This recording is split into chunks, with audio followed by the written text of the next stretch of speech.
Good morning, my amazing artist. I hope you enjoyed learning a little bit about the Northern Lights. And I just think that they are so beautiful, and it's just amazing that nature can put that many colors in the sky. So I hope you enjoyed that video about the Northern Lights.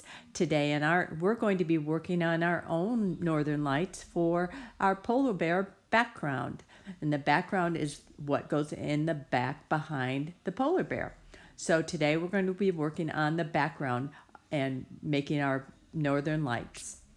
You're just going to be watching this video, and then after I get done talking and the video stops, you'll be able to start doing it. Now you'll need a black piece of paper, a pencil to put your name on, and some chalk pastels. Say, ooh.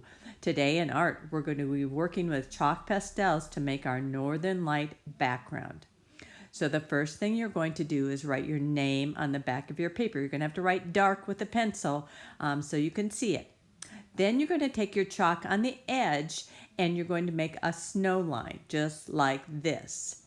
Now, then you're going to take the side of your chalk, and you're going to rub and make snow on the bottom just like this. Do you see how there's black in there? So I'm not coloring it, I'm just doing it on the side, rubbing.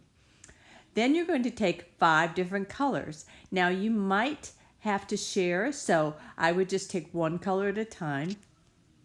Using the side of your chalk pastel, I don't care what colors you use, you're going to rub just a little bit of line. Do you see that there's a lot of black in between? I'm not coloring it in completely. I'm just doing real lightly and doing it on the side. So I'm going to add my 5 different colors in just different, and like again, you're not coloring them in totally, you're leaving some black in between. And once you get the 5 colors in there, it should look something like this. Where you're using the side of the chalk pastel, you're not coloring, you're leaving some black in between, and then it should look something like this. Now, I will tell you that if you're following really good directions at the very end, you might get to do something special. But those classes or those students that aren't following the directions, are coloring and not doing the side, then you might not get to do the fun thing at the very end. So the next thing you're going to do is take your finger and you're going to rub and blend the different colors together. So the first thing you'll do is you'll rub the white and get that all blended together. And notice that I have my helper hand holding the paper so it doesn't move around, and I'm blending that white all together.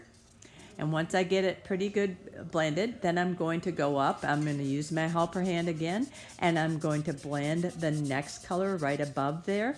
And again, you might not have blue up there, and that's just fine, but you just go around your paper and blend all the different colors. So now I'm working on the orange, which was my next color above the blue. And then, I'm going to go to the middle and blend whatever color you have in the middle. And again, you choose your colors. I just want 5 though. And then still holding the paper with my helper hand, I'm blending the pink there. And then I'm going to go up to blend the green. Now I will go back and kind of blend it all, kind of mix up those colors a little bit. It's okay if the purple goes in with the green and the blue goes in with the orange. You want that so it looks like the Northern Lights. Isn't that beautiful? It really looks like the Northern Lights, doesn't it?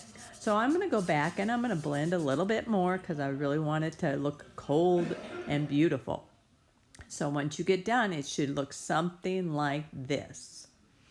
Now, if you've really followed directions and you have the time, the teacher might let you splatter some snow onto your paper. She'll probably call you up just a few students at a time to do this because it's a little bit messy, but you're just going to take the toothbrush and flick it onto your paper just to give it a little bit of snow.